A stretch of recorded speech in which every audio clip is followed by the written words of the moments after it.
Um, do you want to tell us about yourself? Just a short name and who you are and where you're from.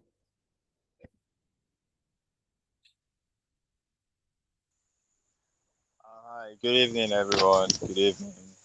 Um, Awal Ali from Nigeria. Well, a little bit about myself. I'm a photographer actually, and also a co-founder of PMA, Peace Motion Alliance. And I must say, it's good to find myself here. I actually missed out from yesterday due to work, but today, thank God, I'm finding myself here. This is actually going to be a great session. Though yesterday we had a little bit of technical issues, but today it's um, sit back, relax, and enjoy as our creative. Thank you, everyone.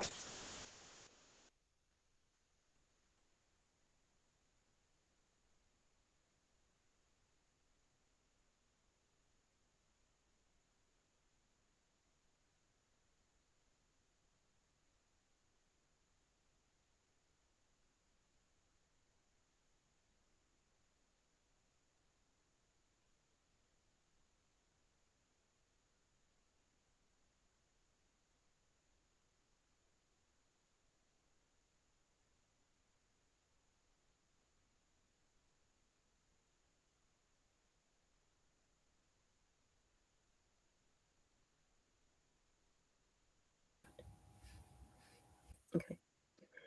I'm sharing a video. I hope everyone will be able to see it.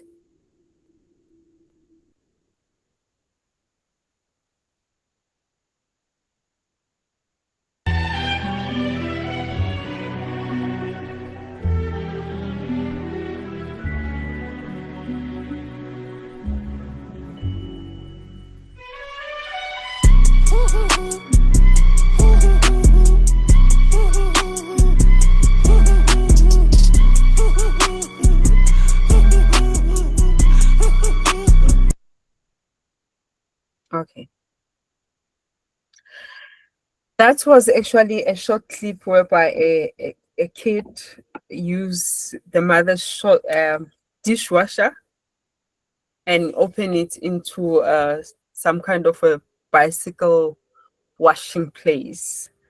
And he already has customers and so on. So in this workshop, it's funny, but he was able to find something to start and actually start a business. And this workshop is all about that. And so we are going to look at many things like the resources that you have around. And we are going to look at the myth that are said to people. And then I will be sharing a PowerPoint presentation.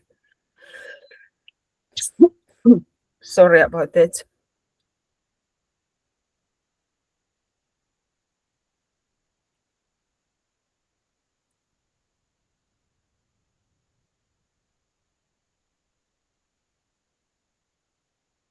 Am I audible? Please let me know if I'm not audible enough. Okay, thank you.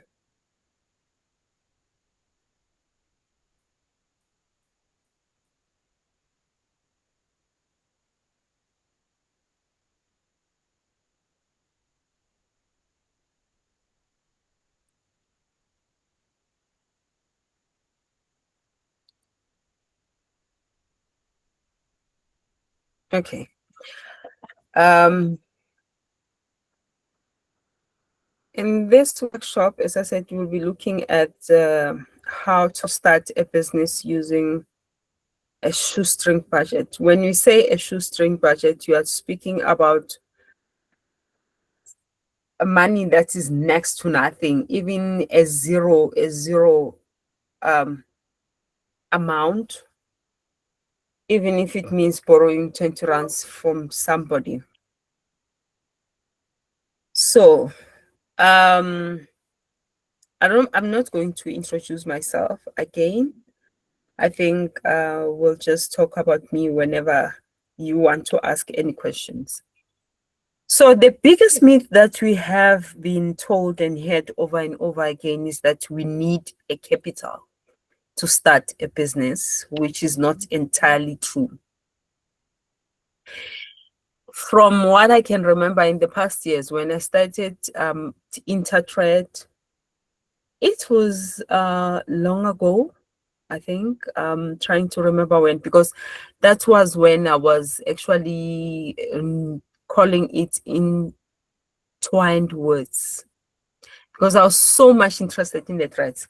So how I started by just taking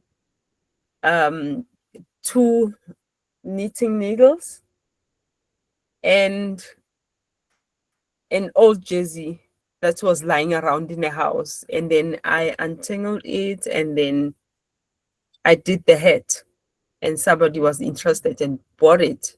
Didn't even bother to ask whether it's old or not. So in starting a business, we don't actually need money, as we say. You can have money and not know what to do with it. What we need is skills, problem solving ability, paying customers, basic costing knowledge, and consistency. Those are the most important things. Sorry, I have a bit of a flu.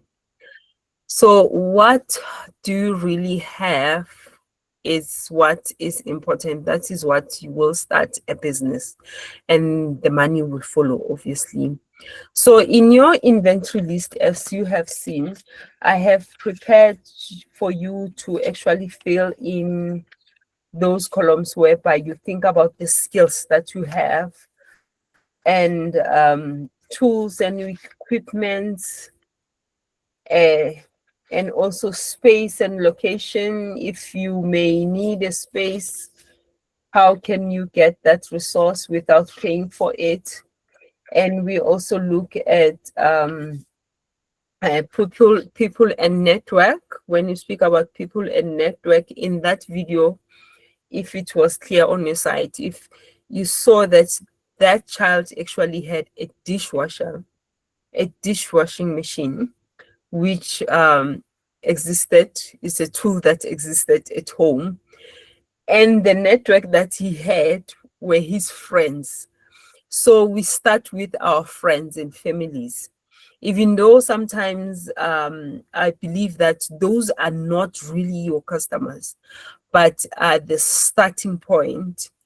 And the most important thing is that you need to leverage on them, and they should not buy because they feel sorry for you, but try to like create that the customer service even with them, so that you can be able to leverage your business. And so you also have social media platforms, which we are lucky these days. You don't need to pay the radio station to give you a slot to advertise yourself and so on. But we have social media that you can easily post your work or post the products that you sell without paying much. The only thing that you need is internet connection. And we are very fortunate. I don't know about other countries, but in South Africa, there are public spaces whereby you can be able to connect to the Wi-Fi. You just have to commit yourself and say, okay, I'm going to this nearest school. I'm going to connect to the internet, prepare your materials that you need to post, and just post. So this exercise is very important. I always urge people to write down. Sometimes we think that we know what we have, and actually we don't even pay attention to certain skills. For example, the other person may say, I'm able to do the crochet, that's what I'm good at. Whereas there are soft skills like if you are able to speak, or if you are able to negotiate, those are the skills. If you are good with computer, those are the skills as well. If you are able to uh, do some networking, find people, collaborate people together, and so on. Those are the skills. We can look at those. If you are good with bookkeeping, those are also the skills. It's very important to list all the skills that you have, not something that you wish to have, but something that you already have. So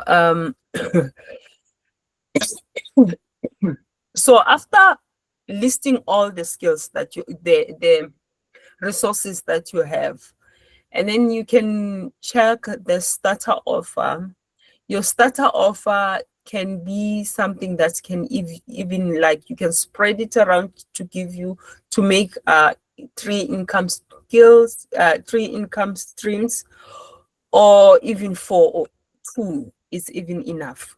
So for example, with me, I have Intertrade, where I do the products, and I do the other services, which is another income stream, which is facilitation. I will host workshops, short workshops at times, and then do the income from that. Maybe a short workshop of 3 hours, and then I just teach people a short skill. You know, we have those people who say, I work in a corporate job, so we can also get some income from those people because they get bored in their offices. So just doing those workshops and actually targeting those type of people, or even people who are totally different from what we are doing. They're just trying to find something to create a hobby that is interesting. There's a lot of money in that, trust me. And then I also do facilitation at Imbali, even though it's a full-time job, but it's my other resource of income. And then the services. Services could be people who are consulting you privately.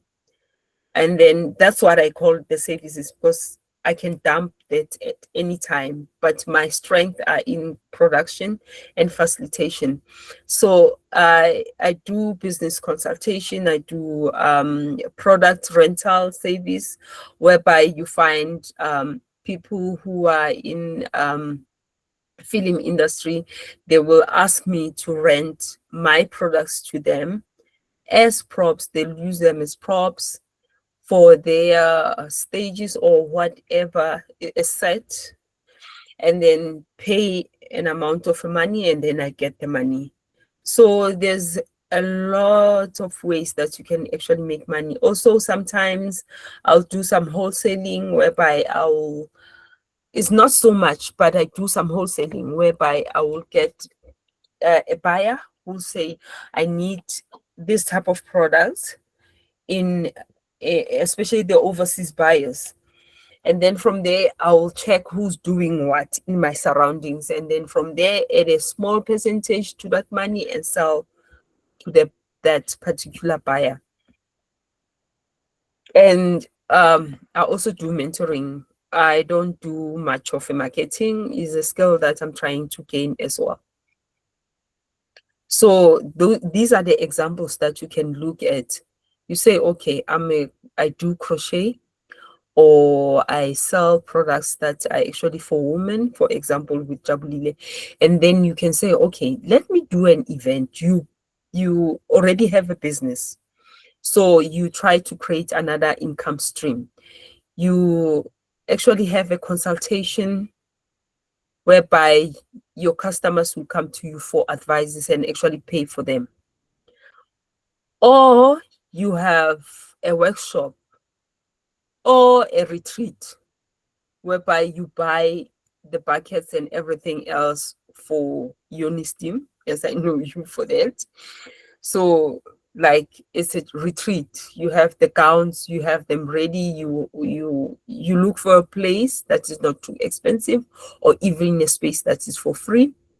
You do the retreat, you get money. You charge probably 500 rands for 3 hours. That's an income as well. So I'm trying to make examples so that people can be able to see and think deeply. What are the things that they can do, not just focusing on creating, but other things that can bring the income. Yes, we have passion businesses where we will focus on making and making, but dig for the other skills within your business that will help you to grow. So, how to start a business if you haven't started as yet? There's what we call minimum viable products. A minimum viable product focuses on starting like small and testing and improving the product. Let's say you have an idea of being a t-shirt printer, and then you think about, okay, I want to start printing a t-shirt. You borrow from your uncle or your mom, or you save some money, you buy a t-shirt, you find a paint and you print one t-shirt or two, and then you test them with the friends, these kind of friends that you think will be your target market. You look for someone that actually would fit within the market that you are trying to sell to. And then you test that, you gather the feedback. After gathering your feedback, you ask them, you tell them to be honest with you. You ask about the price. If I sell it for 250, will you buy it? What do you think about this design? Is this something that you can wear? And when and where and why? You ask those questions. And then from there, you improve your product. You take the feedback, improve it. And then from improving that product, then you start scaling. You add the number. You add the number. You sell two, you take the money, you don't eat it first. Then you add more t-shirts until you scale up. So I'm opening for questions and answers. Does anyone have a question? Yes, concerning the wholesale, where is the best place to look for wholesalers? Um, in my case, as I was speaking about the wholesale, I I would say it was more based on the handcraft products, whereby if a buyer is asking to buy something from South Africa, maybe the other time I had someone who asked for baskets in South Africa. So I spoke to people who were doing basket weaving, and then they told me their ex-factory price, which is the price that they apply after making the product. And then from there, I will add my percentage and sell to the buyer. So I'm trying to understand your question. Can you repeat again, or did I answer it correctly? Um, thing is, I'm trying to think when you mention wholesale, like, do you do you find them via online and reach out and sell them the products that you can offer them, Okay. or Yes. Yes, there are wholesalers who are focusing on specific products. You can find them online. And then there's also platforms like Mikono that is actually working all over South Africa. They focus on African products. So that's another example where you can find the wholesalers. Okay. Awa? Yeah, good evening all. So my question is, you know, why trying to run a business or start small? Let's after doing your costing and pricing, you put a particular price and your targeted market. Sometimes when you, even after doing your feasibility studies and you fix a price and they still complain, how then do you go about that?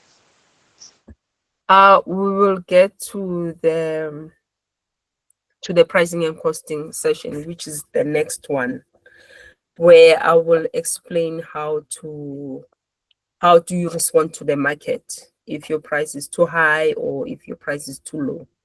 Can we park that question? Okay, thank you. Maseko, I hope I've responded to your question. Are you okay? Thank you. So we have completed the first part of the workshop, and then we move to the costing and pricing session. So after gathering all your skills and trying to make your product, even before your minimum viable product, the part of a minimum viable product actually is more about asking the product itself, not exactly about the price, because you haven't done the price as yet. So, but if you have a price range, some price range in your head, whereby you feel like this I can sell for 300 rands or this I can sell for 400 rands, it's fine to ask a person, can you be able to buy this for 400 rands? Or how much will you pay for this product? Remember, it's more about doing your research when you do the minimum viable product. So in the costing and pricing, you need to know the basics of it. The costing and pricing involves calculating the direct material, direct labor, indirect overheads. So what it means that is that when you create a product, let's say you are creating a bag. I'll be using different examples. Let's say you are creating a bag, and this bag you are buying 1 meter of a fabric, and then you need to calculate how much of the fabric you are using. Let's say you use about 0.5 meter. So obviously the price that you are going to put into your calculations is the price of a 0.5 meter. And then when it comes to the labor, when you talk about the direct labor, it means that it's when you start making the product. When you start picking up the scissor, you start calculating from then, so that you can be able to know how long it takes for you to create a certain product. So with the people of who are doing fine arts, they apply the same method, whereby they have to know how long does it take to actually do a specific artwork, to do the entire painting of A3 or however. And then what most people ignore are the overheads, especially when you are a small business. You go to town, buy materials, come back, and then do your product. Probably, let's say you go to town, buy a wool for 20 rands, knit a hat, and then you be like, okay, I can sell it for 40 rands. Without considering your labor, without considering your overheads. When you speak about the overheads, we speak about the things that actually run the business. In order for you to get that material, there's transport involved. In order for you to do the sewing of that bag, there's electricity involved. So these are the costs that we just don't even consider when we do our pricing. We just estimate for our heads, and that is dangerous, because we end up not knowing how much of a profit exactly are we making, because we be like, I buy a wool, do the head, sell it for 40 rands, and then I take the 20 rands and buy wool again. This 20 rands is mine. You are not even thinking about the transport and all those things. Even when the business is small, it's still small and doesn't have so many overheads like insurances, all those big things. you have to start then listing your overheads that exist within the business. And then after combining all these things, you'll get a cost price. But with the overheads, the trick is that you have to know that, okay, if I'm buying 3 wools and making 4 heads in a month, and then how much do I take from the overhead for each piece? It's not like you take all the overheads and actually add them to your cost price. They might make your products expensive. I don't know if everyone understands. I'll pause here and ask if anyone has a question. Okay, cool. Then we can continue.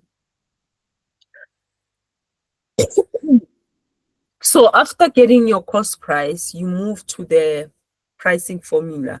When you have your cost price and calculated everything, when you have your cost price already, it doesn't mean that you are ready to sell, because there's no profit that has been included in that. So in the cost price, in the pricing formula, you have to understand different price terms. So with the different price terms, we have the ex-factory price. The ex-factory price is mostly applied by the creators, the manufacturers, the makers. So that price, it means that you add a small percentage and then sell in bulk. It means that you take a cost price at 15 to 25% and then sell your products in bulk. So it means that when you sell with the ex-factory price, you have to have a minimum order. For example, I'm doing lampshades, and then my lampshades, each lampshade, I'll say the smallest that I've done, it sells for 1,500 rands on ex-factory price. So in order for people to buy with the ex-factory price, doesn't mean that I'm selling the lampshade for 1,500 rands to the end customer, but I sell to the retailers.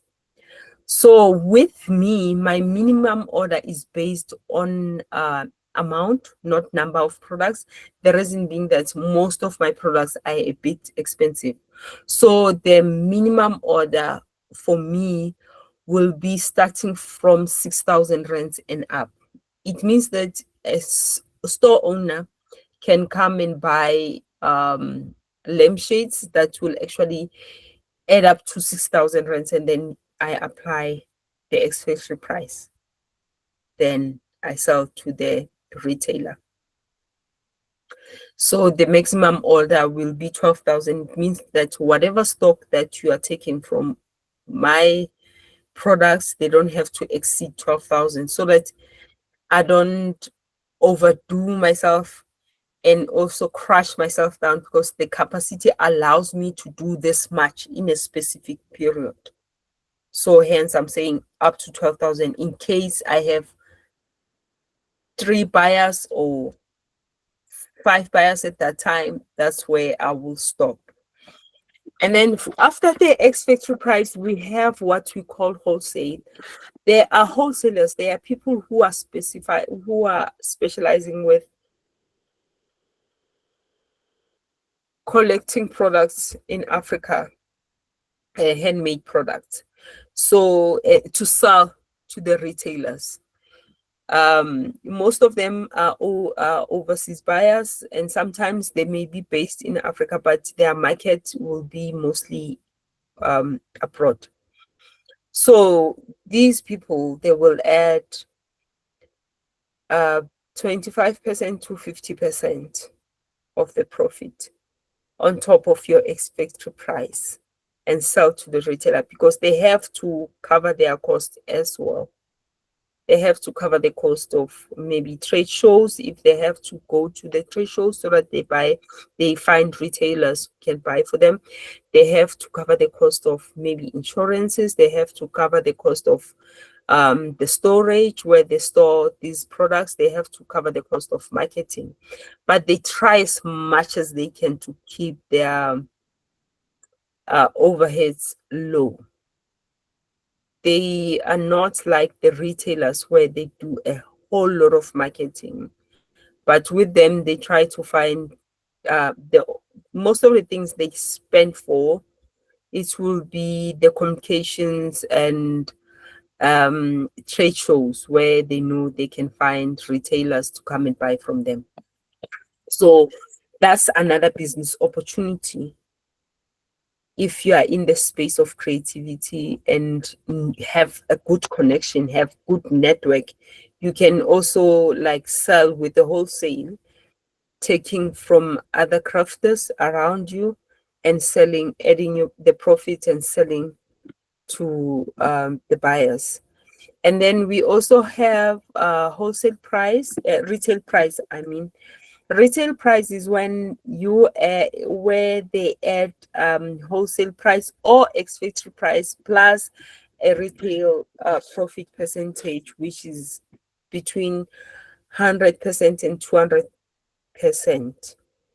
So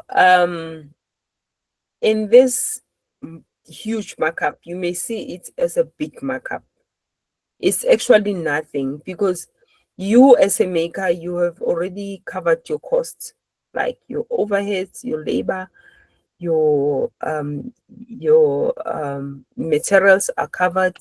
So with them, in this percentage that they are adding, they still have to cover all those things: the marketing, the staff, the insurances. They have to pay rent in the store. They have to cover so much. There's a lot that they need to cover. This is also an opportunity to also look at. You can be a retailer. You can open. These days we have so many resources. If you have the resource of a website already, or if you have a resource of networks in your Instagram and whatever, you can take beautiful pictures of the products of the crafters and retail, like speak to them that, okay, I'll be buying on X Factory from you, and then let's just retail. You don't need a fancy store. You just need a network and probably social media, and be present. Be present all the time. Be in right places. You can also sell. That's an opportunity. So what if your price is too high or too low? Let's see the examples on how you can respond to the market. So if your price is too high, you do not immediately reduce the profit. You check your costing first. You check your cost first if you have done it correctly. Maybe you have overcharged few things and so on. You don't know. So you start by looking at that. And then you can redesign your product by simplifying it. And you can buy your products, your materials in bulk, so that you reduce other overheads and so on. But then you are speaking about the startups which don't have money. What you can do, you can adjust the material, still redesigning. Let's say you have this t-shirt, you have done 3 color prints, and then you feel like it's too expensive for the market I'm trying to sell to. You can simplify it, maybe keep it to 1 color, but you don't lose the aesthetic of your design. You have to be careful with that because sometimes it can be easy. You just simplify it. And by simplifying it in that manner, it means that you reduce the production time. It goes down, and also the materials, they go down. So that way the price can be reduced. Or you can offer different version like basic premiums, like make it sell to the market that you want to reach. You can offer a premium version, you can offer limited version. You know, when you say it's limited edition, people like those words. They feel like they're special, so they'll be buying something special. You can say there's only 5 of this. It's okay to produce 5 and carry on and move on to the next thing. It's okay. So those are the things that you can do. And just to add on this note, you can add the perceived value, which sometimes I give example of. When I speak about the perceived value, it means that is either you can package it in a specific way that is attractive. So packaging is also important, and it means that you brand it in a way that it positions itself very well in a market of a high end, because when the products are too expensive, it means that they are of high end. It means that your quality has to be really good. And by adding perceived value as well, it means that doing a price charm. A price charm, it means that if my thing is 300 rands and it feels expensive, you know, a price charm goes with a, a psychological manipulation. That's what I call it, probably in the market. That's what it's called. So what I mean is that you sell something for 300 rands. Actually, your price is 300 rands and it's too expensive. You can easily add 90 rands and say 390 and just sell it and tell a story, like tell the story of it, package it very well, positioning itself, like it positions itself so well that the 390 fits. So when the person sees it, is like, if it's 390, it means it's less. At least I'm not spending 400 rands. So the price charm works in most cases. It depends on how you position yourself in the market. You can easily run away with an expensive product. And then we have, if you have, your price is too low. So the prices that are too low, especially when it comes to art and handmade products, they make people doubt and become skeptical about your products. They will keep on questioning themselves. They'll even go as far as thinking that probably you got it from China. So first thing, again, check your costing. Probably you didn't cost well. Maybe you missed some of your overheads. Maybe you didn't record your time very well. You just estimated that anyway, it's 2 hours, whereas probably took 3 hours. Sometimes we do those mistakes because timing yourself sometimes becomes difficult. And checking if your profit realistic. If you feel that your profit is too low and you are not like responding to the market very well, push up the price. It's okay. You don't have to stick to, if you are selling X factory, you don't have to stick to the 15 to 25%. You can push it up to just meet the market expectations. It's okay to make more money. It's okay. It's not wrong. Improve the presentation. You can add packaging into your product and make them look so well presented. Explain the value, like pushing up the price, also having good story behind your products is very well. Strengthening the branding. Branding sells all the time. And that's one thing that you have to do with handmade products. So push up the price, strengthen your branding, explain your value through storytelling. Even on social media, storytelling is very important. Take the You can do the behind the scene videos. You can do so much. You can do so much.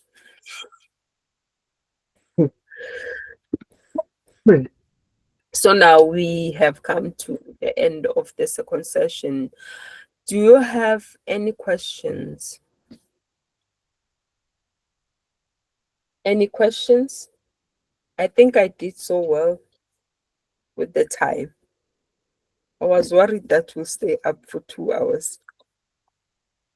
Any questions? Yes, Awa, you can go ahead. Okay. You did great. You did justice to the time, and I think you've actually clarified what I was asking earlier. Okay. Because, and even I wanted asking a question, but you still touched that.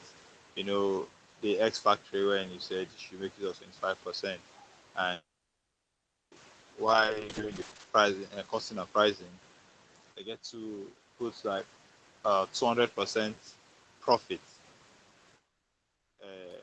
in their goods. For example, if the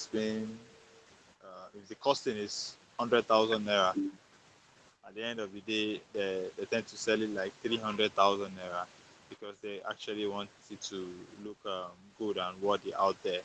Because some clients, they are uh, just like you said, if the price is too low, it allows them to begin to doubt. But then, how then do you Yeah. balance it?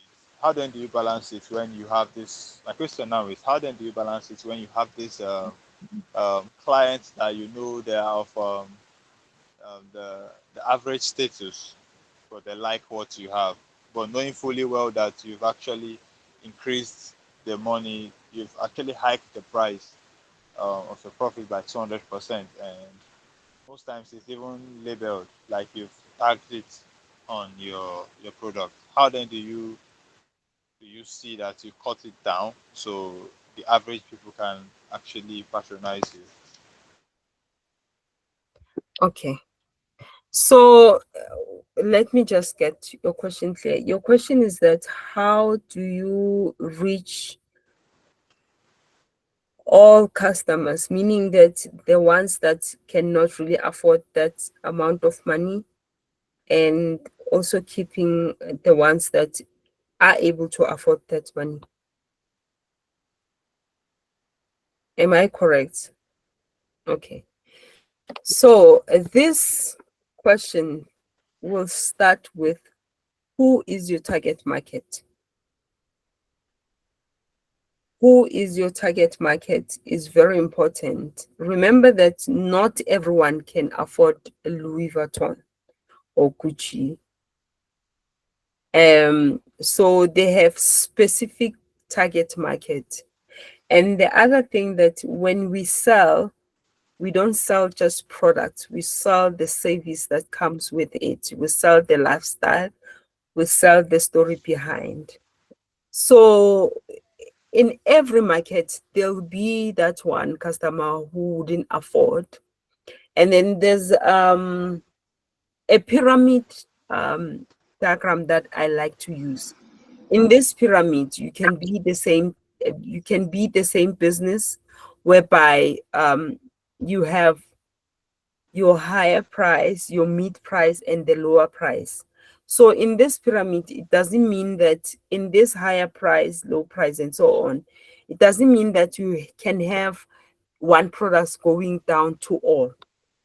Like, for example, there's a designer in South Africa called Makosa Design. They do high end, they do these expensive cardigans.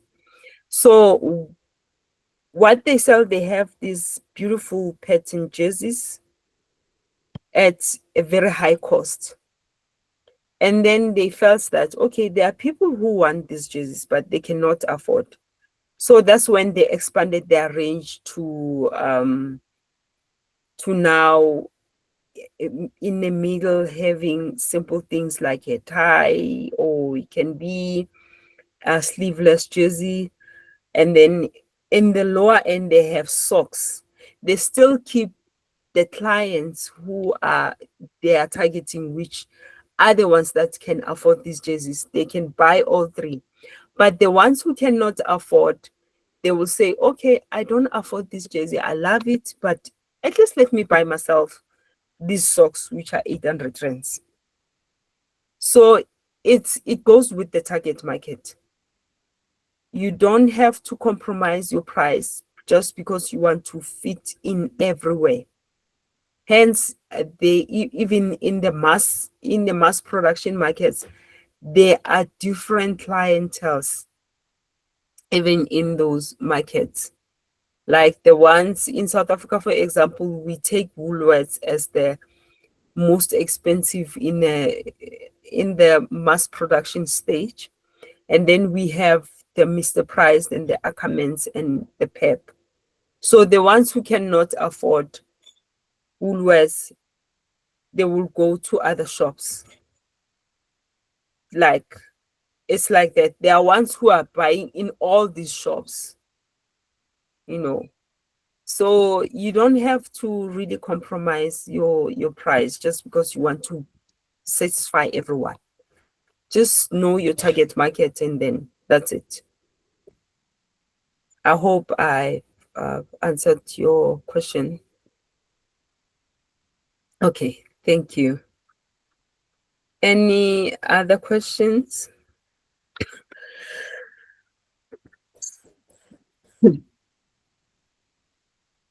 Oh, sorry, my cough is just bad.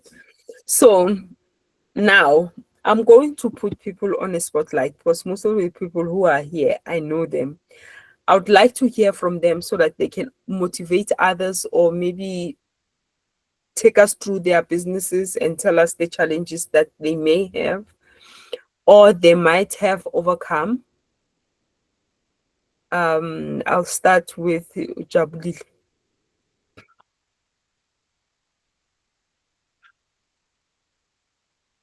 Jabulile.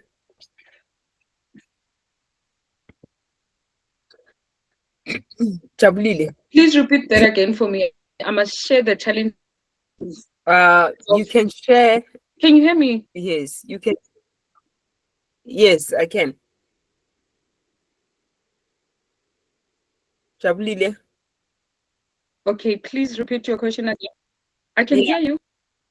We now having an open discussion with everyone. So I'm saying that the ones who are running a business, can they share to us how are they doing and what are the challenges that they came across and how did they come over there?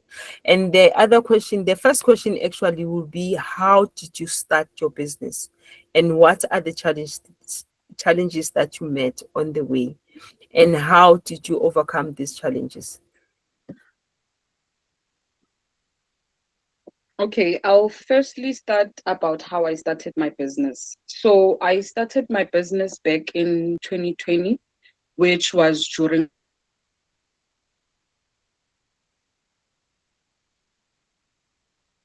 a business to start.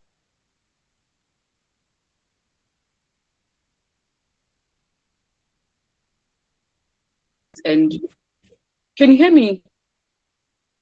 I think you're having a problem Hello? with the. Yes, you keep on cutting. I think you're having a problem with the network. Can you try Okay, should I again? start all over again? Okay, let me start from the top. So I started my business during COVID, when I was looking for a solution for my period pains. I'll just stop to, can you guys hear me? Yes. Hello? Okay, yes. So I was looking for a solution for my period pains, and then initially I was doing my research because I was not looking for anything over the counter, but I was looking for a natural product which I can use, which will assist me permanently. And then I got to come across yoni steaming, which is a practice that has been practiced for a very long time, which was not known to a whole lot of people, because me researching about it meant I the only solution people around me had was over-the-counter medication. And then as soon as I started and I spoke about it to people before even selling or maybe getting stock. And then to my surprise, I really received a positive feedback from the people around me, which were friends, family. And then I started my business with just 0 rands. People started buying. I used their money to getting stock. Okay, and then I moved on going forward. Remember, this is just a natural product which I introduced to the people. I'm not a qualified doctor or anything like that. So as I started selling now and introduced other products in the business, now the issue was convincing people to get natural products for their healing.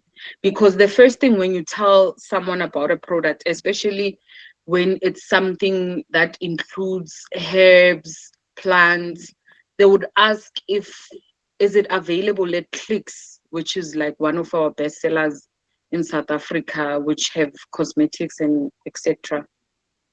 Can you guys still hear me? Yes, yes.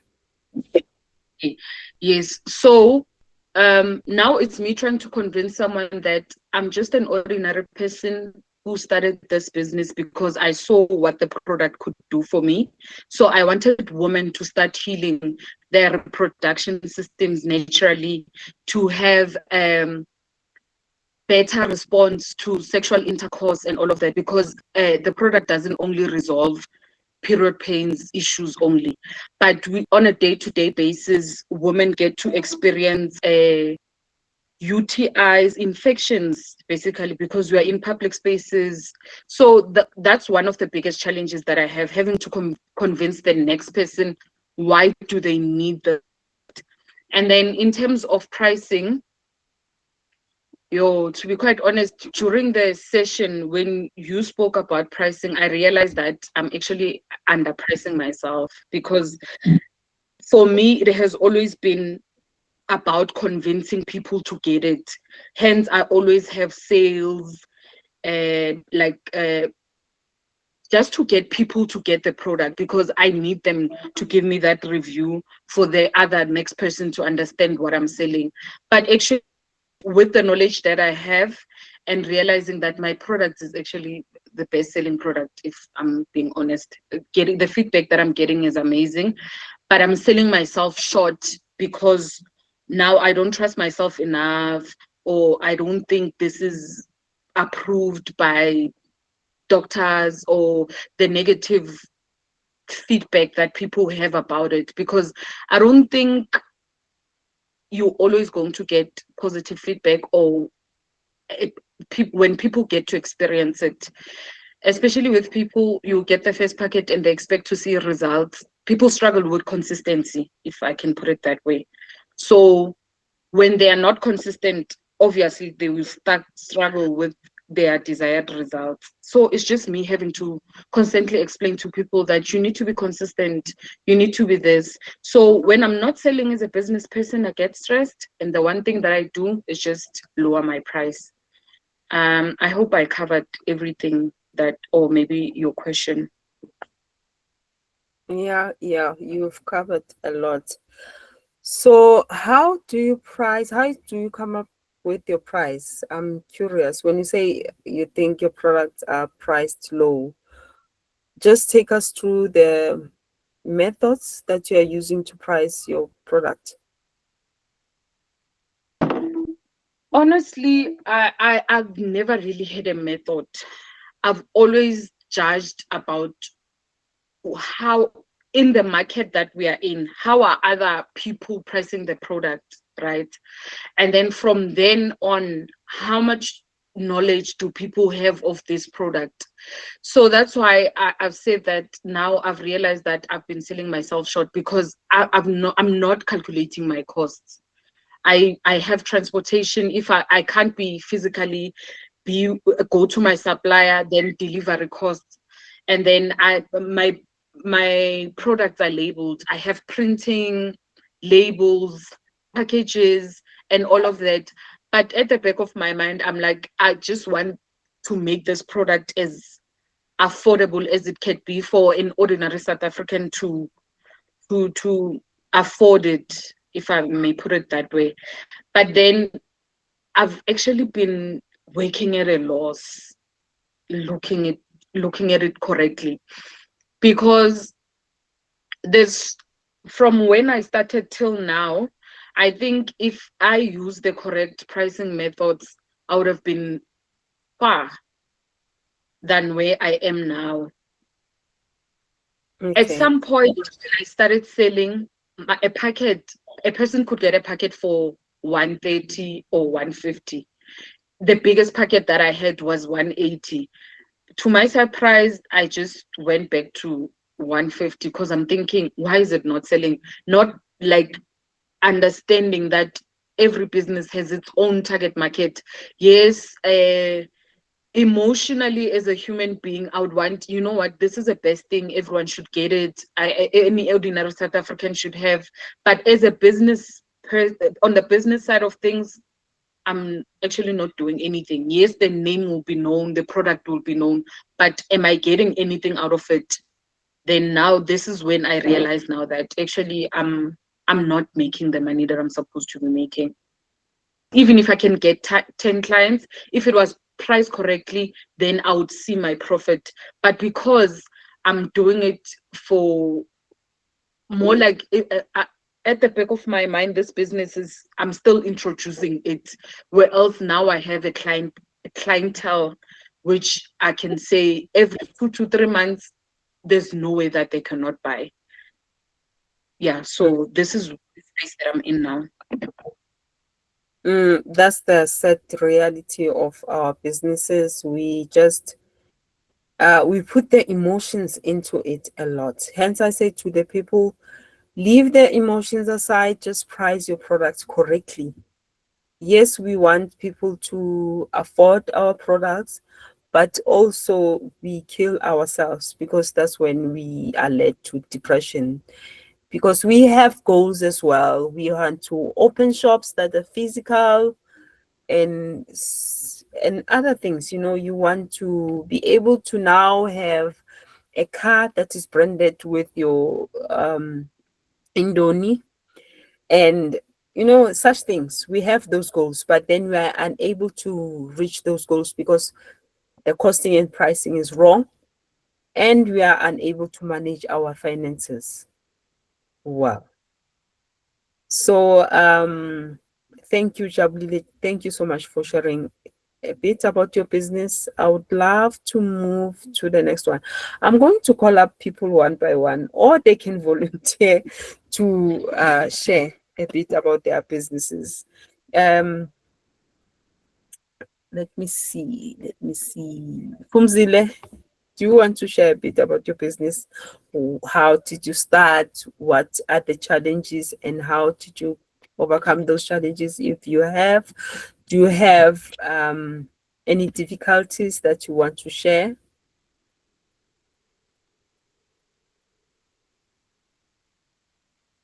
Pumzile.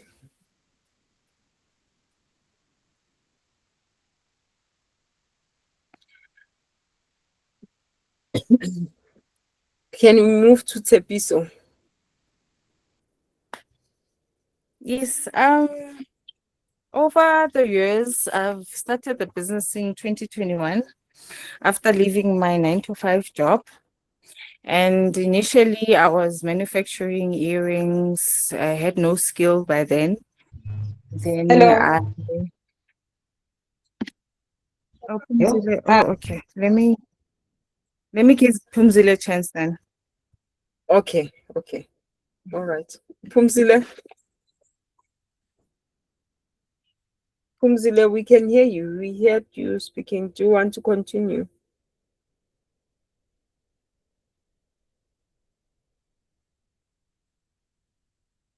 Tepiso, I think you can continue. I'll speak to Pumzile on WhatsApp and tell her to wait for you to continue presenting. Oh, okay. All right. And then I continued with the business, and after me not being able to actually have clients after leaving my job, because I was actually manufacturing and then selling to my colleagues. Then after, without having any marketing knowledge and everything, it was kind of a challenge, because I'd be selling earrings to my friends, to family members. Then the business, slowly but surely, I lost interest. Then lucky enough, I got a funding.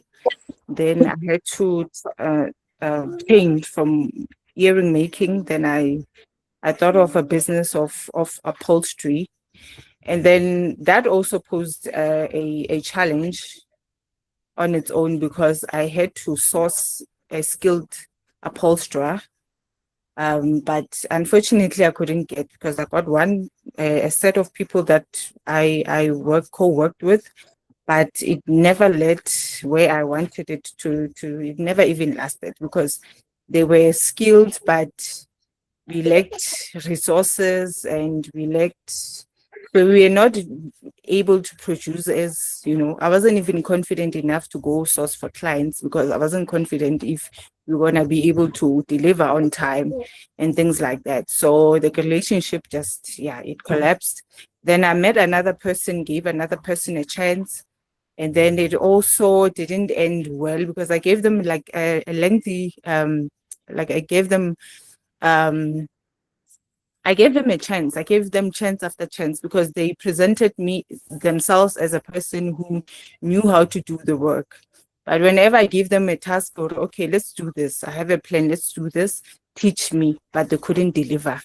Then our problem is that we give people a chance. We usually give people a chance, and we waste time, we waste money, we waste resources.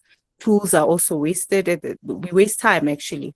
So yeah, I had to end the relationship as well. So yeah, that was my challenge, and I decided to stop. And I was like, you know what? Let me just go get a skill. That's how I came into Imbali. Um, as a yeah, and then yeah. And then, yeah, just to cut the story short, is that I needed a skill. I outsourced the skill. I couldn't actually get someone that I actually do the product that I wanted. So yes, I lack the skill, but I'm actually working on the skill as we speak. So I'm hoping to gradually identify maybe trainings that I can actually take part in and do the market research. Like going back to the market research, I need to go identify what is it that is needed in my community that I can do. So in order for me to eliminate time wasting and all of that. So yeah, that's what's going on with me. I just took a setback, and I was like, I just want to redo this thing and see if I can maybe get a solution. That's why I'm actually in the workshop today, because I'm trying to see exactly what I do wrong, and what is it that I can actually learn from what I've done, and yeah, rectify everything and redo everything. Yeah, thank you. Okay. Thank you for sharing. I think the first part that I think might have gone wrong is minimum viable product. And it sounds like you had so many resources, but they were not directed correctly. And so, as you say, sometimes you don't actually need a skill of making. There are people who are passionate about handmade products. They run a business with handmade products, but they cannot actually do anything handmade. They just have the passion, and they are running their business fully. Like, for example, there's one wholesaler who's based in Cape Town called Binky Newman. She's running a business called New Baskets. She collects the baskets in around Africa. She's able to tell a story. She's able to dig deeper into or like understanding the techniques those people are using. She's not making anything, but she will understand the technique. Is it twining? Is it looping? Is it what is it? And when was it formed? And why these people are using this technique? And where is it coming from? The baskets, what are the names? And so on, so that it becomes easier for her to sell. So as I say, sometimes you don't actually need a skill, but you can start without even having a hand skill, but having the skills, the soft skills that most people are lacking. You can strengthen the marketing, you can strengthen your branding, and start from there. You don't even need to get people to do things for you. You can start by looking at the products that you would like to see in your shop, and source those and test them. And then later you can add what you like, what you would like to see. I don't know if that will be helpful for you, maybe to start somewhere while you are still waiting. Because sometimes it's a matter of getting those people who are able to make, who are already in business making products, and linking them with the buyers. You can do that, or be the retailer yourself. You look at their things and then speak to them, take pictures, sell, and then whenever you have a buyer that has paid, a customer that has paid, pay the makers, take the product and send to the buyer or the customer. It can flow like that without you spending so much money. I don't know if that helps No, it does help. It does help. It makes sense. to give you a starting point. Because I Mm. understand you said you have an online platform, online website. Website, I've actually made I was supposed to have had the website, but I kept the software developers waiting for me because I couldn't actually get the right products. So yeah, I was supposed to have had the website. Yeah, So I they're still think, waiting for me and the yeah, products. okay. Yes, So yes. just you have to understand your niche first. Mm, Who do you want to mm, sell to? And what is it mm, that you want to sell? And how do you want to mm, see your store? And why? Once you have those answers, then you can do anything without spending much money. And also, yeah. whenever you have a chance, try to go to the markets and see who's who in Mm, the market. Yes. yeah. Okay. No, I'll do that. Okay. Thank you. Thank you. Thank you for sharing. Aaron, do you want to share a bit about your business? Hi, Aaron.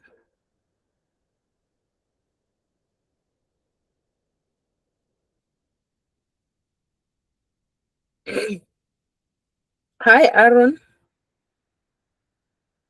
Okay. Now I see Pumzile is back. Pumzile, do you want to go ahead? Hi. Hi. Yes, Yeah. Oh, okay. you're audible. On my side, challenges mostly they start when you work with family or friends, when they order something, you wait when they need to pay you. It's a challenge, and most of the challenge they came in after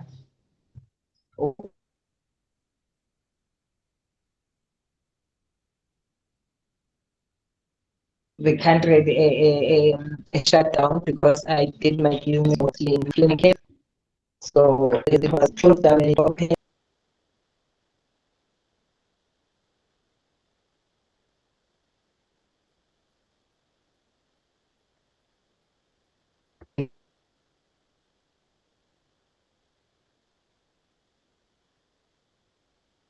Okay. So who think they understand your product better than you, and are comparing top high there retailers will.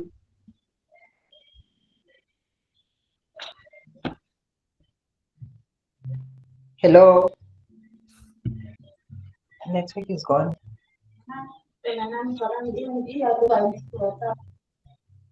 Okay. Phumzile. In network coming on and off. Okay. So you had the first part, or I have to repeat everything? I think you're aware you say it, and then there are customers who start telling you about your products who think they know better than you and compare you to other markets which are mass production.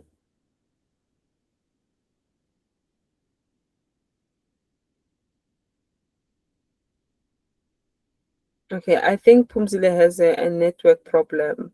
So I think with Phumzile, as she has written on the charts that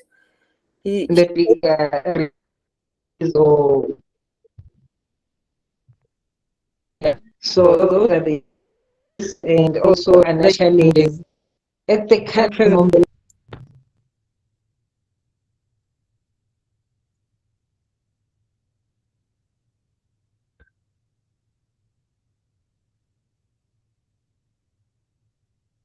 okay.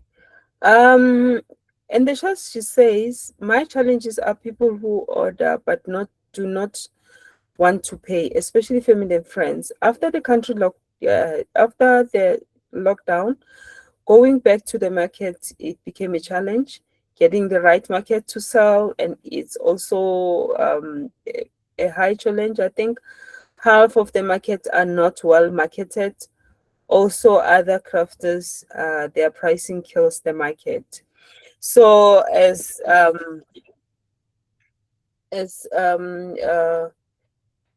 what I understand what she has written here is that we have family and friends that I always emphasize. If we can stop the tradition of saying, my family is not supporting me, my friends have been knowing me for a very long time, they're not supporting me. Imagine if you have a customer who is your friend or family, and then they will come to you and say, but you support, or I'm supporting you. That, I don't like the word support. I want people to buy because they want to. I don't even force or maybe tell my family and friends to buy. The reason being that you encounter such things, and whenever I have a family or a friend buying, I treat them as customer. I draw that line. They have to understand that now they've jumped from being a friend to a customer, so I treat them as such. And then when I get back to being friends, we leave the business aside. First thing, you don't sell to a person who's not paying you. Like, they have to pay you. It's a cash on delivery, or you pay first before production. If you are a maker, if you know this person may not pay, you take even the 70% deposit, even though sometimes I do those kind of customers whereby I just give them things and pay, but those are only retailers whereby I make a consignment agreement with them. They are in a space of market, so I know that they will work hard to sell my products so that they can be able to pay their staff, they can be able to pay rents and so on, and I'll be paid. But if it is individuals, they are customers, I don't do you'll pay me later, because that's the first problem. And then, as I see here, Phumzile says that she's having a challenge also with the comparison of the market. I don't know about Nigeria, but in South Africa, we are having a problem of that. Now we are being compared with Temu and Shane. Not so long ago, I received a person, because I used to do knitwear before. I used to do knitted hats and scarves and so on. And I've always been using 100% cotton. And this person comes, send me a message saying that he wants this hat. Send me a hat design that he wants. And I said, you know what, I'm no longer doing those. And I don't think I can do it, but I don't have time because I'm busy with the lampshade. I have clients who are waiting for these, so it will take me time to be free to do it. And then she sent the second picture with the price from them, which is 43 rands. I said to her, let me just send this person directly to the person who dyes these type of heads. And even better, I know that person is just going to throw a price on her. I said, I don't have time. Let me recommend someone to do it for you. And then, well, she said she got it from Chain, which is fine. So our problem is that we have Temu and Chain and other stores that we are always compared to. So our challenge is that we have to try as much as we can to set ourselves apart. Like, try as much as you can to create a product that is not like something that you can see easily somewhere. You have to try with that first. And also the selection of materials that we use, we have to try to use quality materials so that when we say this is how much, we can advocate for our products and say this is 100% cotton, it's expensive, you know. And then the other thing is that with the markets, as you say, that some of the markets are not published so much. There's not much marketing of those markets, those exhibitions or markets. So they are also in business. They are in business. What they do, they see the opportunity that actually crafters in South Africa are lacking the markets. Let's do a market without even them understanding what does it take to actually organize a market. And then they just put a poster out there and say, come and sell, without even them making so much effort, without them understanding who will need to come and so on. And the other thing, they may have a good market whereby there's good food traffic, but they will have similar things. You cannot put jewelry, 7, 8 jewelries in one place, and you have to check with the jewelries what styles are you putting so that they can be slightly different, and also check their price ranges. If this one is selling expensive, yes, those ones who like expensive things will be able to buy from this one. This one maybe is selling with the mid price.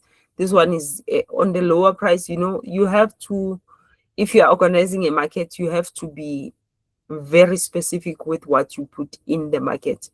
So those people don't care. All they care about is making money.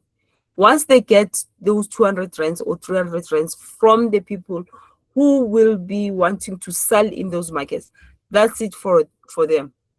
And then others will worry so much that, no, I have to do better next time. So the best way is to do your research. The ones that are not making money for you, ditch them. Let go of them. The ones that are making money for you, go there. And the ones that you'll be going there for the first time, try 2 times, 3 times. If it's not working, let go. So that's the most important thing. You have to also check who are in these markets so that you can be competitive, so that you can be different, you know, because yes, we design things. Yes, we think we are unique, but nothing is new under the sun. We are all inspired from somewhere. So you have to check those things. Is this product similar to mine? Not similar, like similar, but is this something that you will expect to see in one place with the other products, and it will look like it actually belongs to me or to this person who's selling. So you have to do those research thoroughly. The organizer, how are they organizing their market? What mediums are they using to actually let the public know that there's a market in this place? And also check their social medias. How many followers do they have, if they have any? So if you want to take a risk of starting something new, it's up to the business. But all I'm saying is that search all the time. Make sure that you search. I don't know if maybe I've answered you, Pumzile.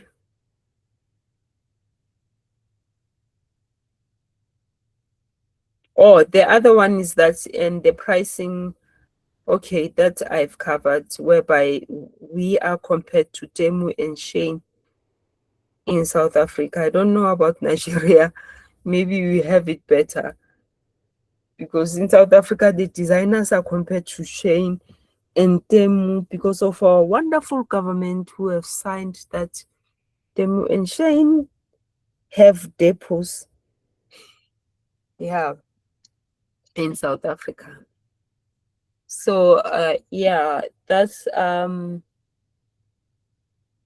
business.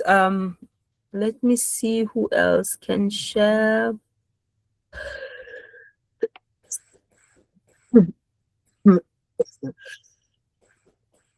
Masiko, do you have any input?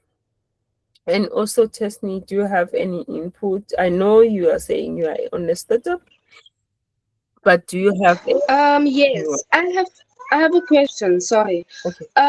Since I'm an artist, I struggle with pricing my items. Like, do I involve the time? I know I should involve the materials and stuff, but like I struggle finding how to price my items since it's handmade items.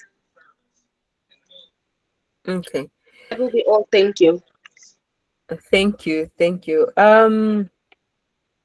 We will be having a proper pricing workshop again, probably in 2 weeks or so, or soon.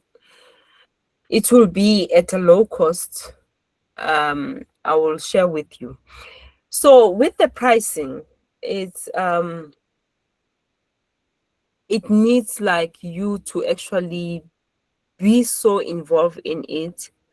Immediately you start with the material is simple. You can be able to know that, okay, I'm using this much material for this particular product.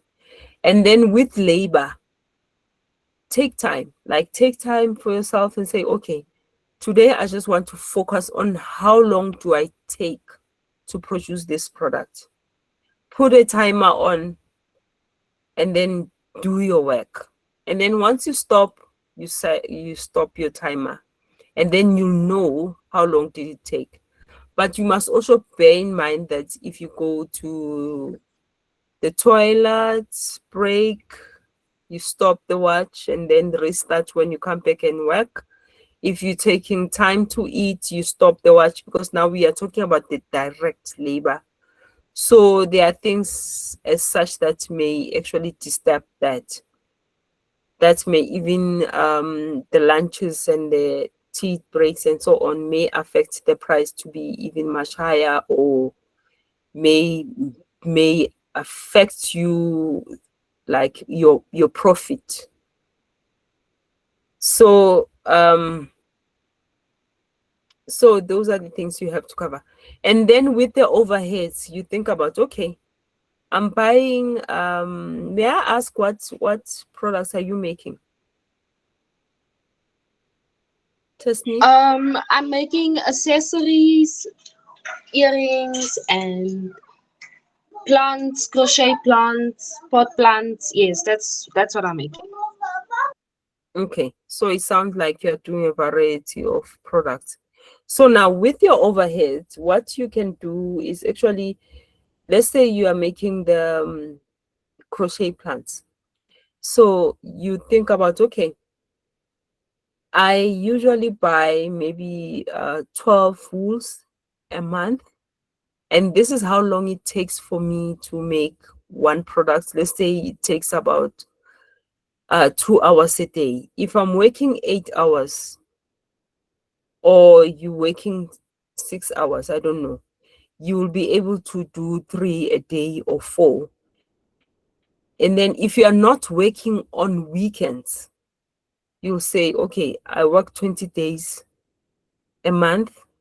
It means per month I can be able to do crochet plants, this many crochet plants. You take your monthly overheads, meaning that with the overheads you take, if you're paying any electricity, if you're paying any rent for your workspace, if you're taking transport, how often you combine all those transport you're spending for a month.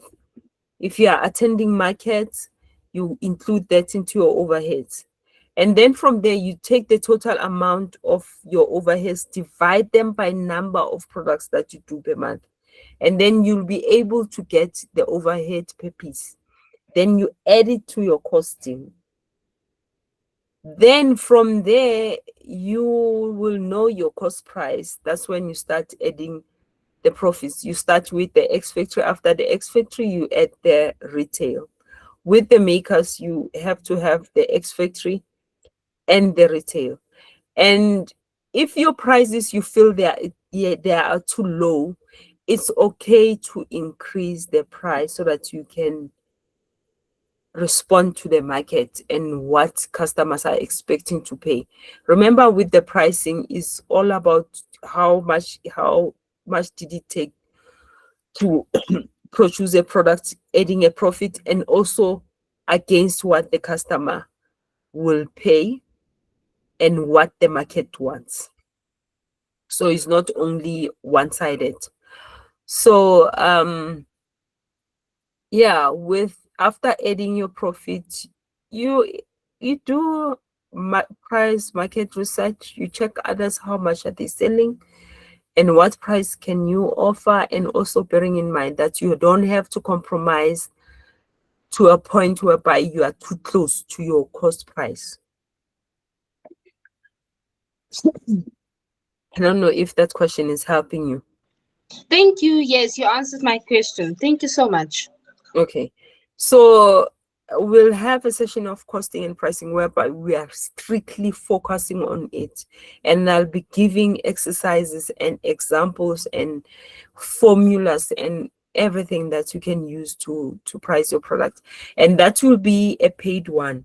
So in these workshops, what we are actually trying to do is not for us to benefit as Peace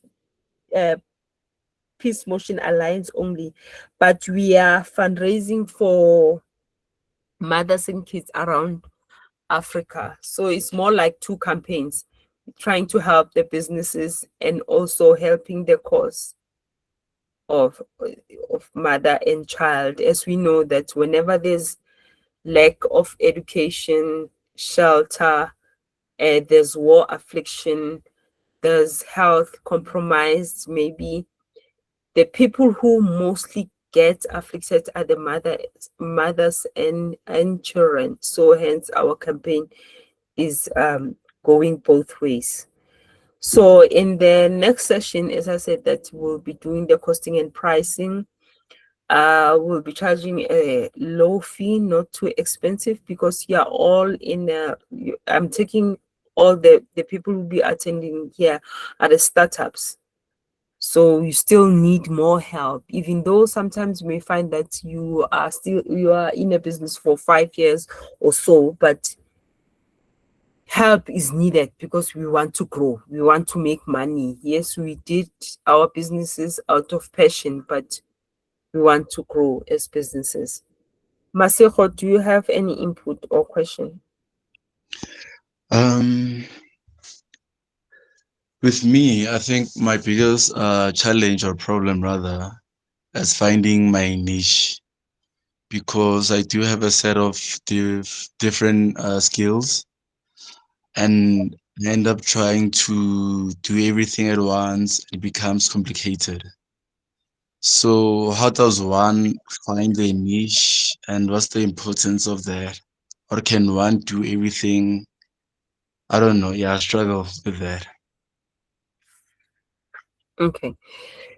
As a person who will be starting a business, I always advise them to start with the strongest skill, like the one that you know for sure that you are really good in it. And also, it goes with what are the resources that are available for you? Easy, like the resources that you can easily reach without bending your back, without spending too much money, and so on. It's okay to do different things, but you need to start with one that you know that for sure you are good. And trust me, you'll end up not doing the others. Instead, you'll grow even more on this one. You'll create a range after a range after a range. So start with the strongest skills, and then also bearing in mind what market are you trying to reach. That's where you start. What are you trying to sell to them? Not in terms of the product, but remember that we do the products because we are trying to give solutions. So that's very important. Why are you making a certain product? You have to sell the lifestyle. What is that lifestyle you're trying to sell? What is the solution? What is a story you're trying to sell? So those are the important parts of the business. Just start with one and create a range out of that and look at the trends. It's very important to look at the trends. Sometimes you can be a trendsetter, but be on the market. Don't stay overthinking about it because you will never start. I hope I responded to your question. Yes, thank you. Okay, thank you. Any questions? I want to play the last video. These are my motivating videos. I love these kids. I enjoy watching these kids a lot. They are manipulative in a way, in a good way. Let me do this.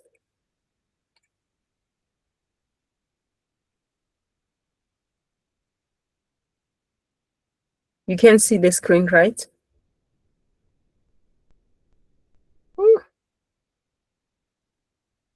Can everyone see the screen? We'll start playing it now. Okay. All right. Let me play. Get your cardboard! Hey, you wanna buy some cardboard? What? Cardboard for sale. Why would I need cardboard? To stand on here is $20. 20 bucks? Yeah. No thanks, kid. This is not my first rodeo. Okay. Today, the rescue continues in earnest. Amidst 20 below temperatures. And... Cut. God, my feet are numb. These boots are useless. Hey, kid! Yeah? You still got that cardboard? I sold it to that guy. But I can still get more. It's 40 now. You're kidding. Shipping and handling. Shipping and... And it's not my first rodeo either.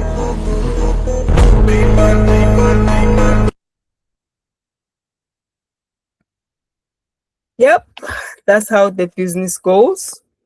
So you have to be able to identify the opportunities as well. So as I said, put the emotions aside when you run the business. Just run the business. I've put my emotions a lot and I've learned the hard way. So yeah, buy it while you still can.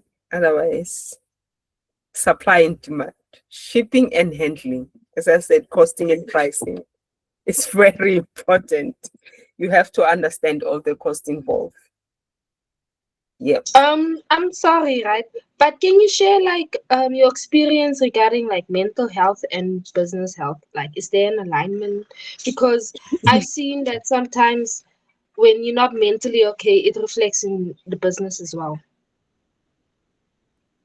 It does as well. And I don't want to lie, I wouldn't say I'm having it easy. I also have my own challenges whereby I feel like I want to break down. But I will always motivate myself and say and ask myself, why am I doing it? And the other thing, as I said, having your most of the time when you have these mental issues is when you focusing on one thing. As I said, that at least have your three income streams that will help you in a way, or even having the other business on the side that you know that actually it will bring in money. Because with the businesses, our challenges are that if we don't make enough income, we become depressed, because remember, this is our livelihood. So that's when we actually will have depression and go deeper into depression. Do you have something to say, Awa? I see your hand. Yes, yes. Hi. Yes. Hi. Yes. Can you all hear me? Yes, yes. Hello, can you hear me? Yes. You know, I wanted to say something about the mental health and business, how it works. You know, in our day-to-day lives and activities, we actually have this thing that wants to cross our mind and affect us mentally. So recently, I got to understand something that if you want to do any business, you need to have a right frame of mindset. This right frame of mindset, and it has like more like a subheading, like you need to have a good spirit and positive thinking.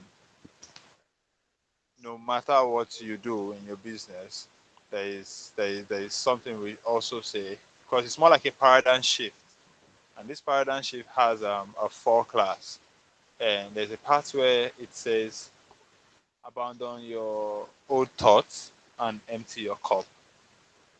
And these old thoughts are things that are actually going to hinder you in actually succeeding in your businesses. Old thoughts like some things that will want to bring depression mentally. Um, why is this happening to me? Why is this person not patronizing me?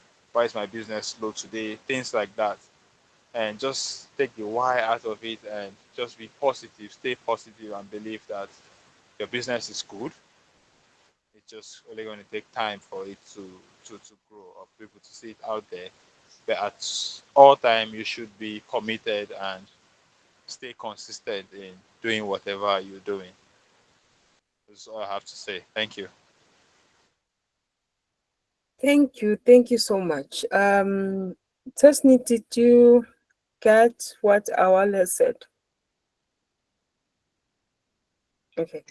I think it's really helpful for me. I will say that I will practice it, because we consistently like have those thoughts whereby we are like, why is it happening?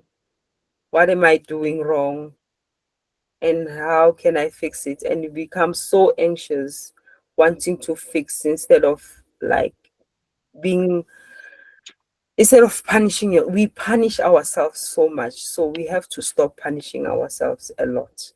As I said, finances will always be the issue in the business. If you're not making income, comes depression and so on. And I also shared there's an organization in South Africa that is called Act Humanitas. They do mental health counseling, especially for the artists.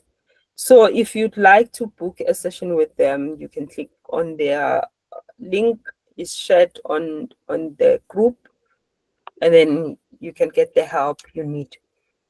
Yes, Jabulile. So guys, also regarding mental health, I believe you need to believe in yourself so much and make sure that the only opinion that matters is yours and your clients. Take a criticism the right way. And also another thing is cry if you have to, because you're not always going to be happy or think that everything, oh, actually not everything is always going to go well, but have that positive mindset. Always show up for your business no matter how you feel. I post my business 365 days because even if I'm crying, I still need to show up for my business, whether I'm making money or not. I'm not saying that I'm having it correctly, but I know that for the mere fact that I refuse not to show up for what I started is the reason why I'm still in business, even though I'm not where I want to be. So this is just my 2 cents, or this is just how I do it. I hope this can help someone else. That is actually very helpful, I must say. It's very helpful. We all have to show up. It doesn't matter whether we are tired or sad, we have to show up. The fact that we have started, we have actually surpassed um the worst challenge, because to start is a very difficult thing. But the fact that we are starting, or we have started, it should be a motivation enough. So, because the failure is when you stop and do nothing about it. So, thank you so much for attending. Do I have anyone who want to comment before we stop our session? Yes, Awan.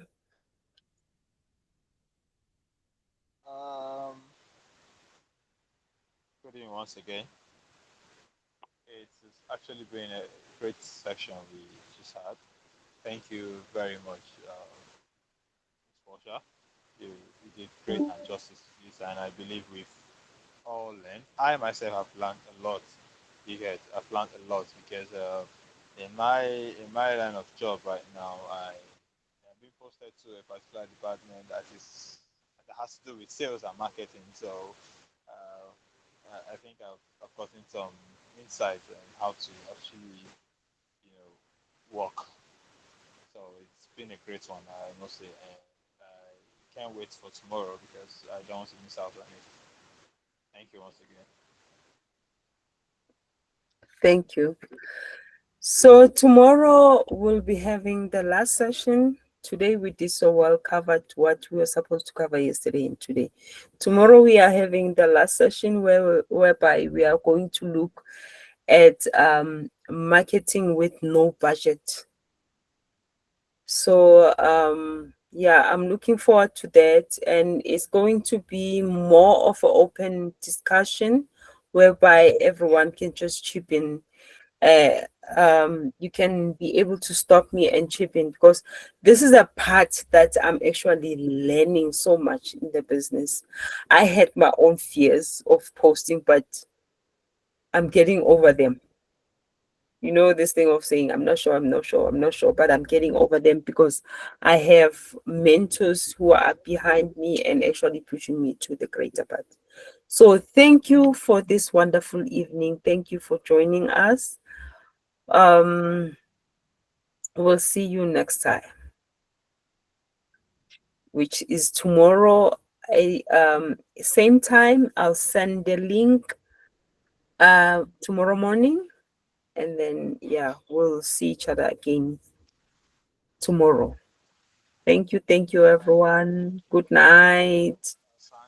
Please Asante. say good night. Good Good night. night. Bye. Good night. That's night.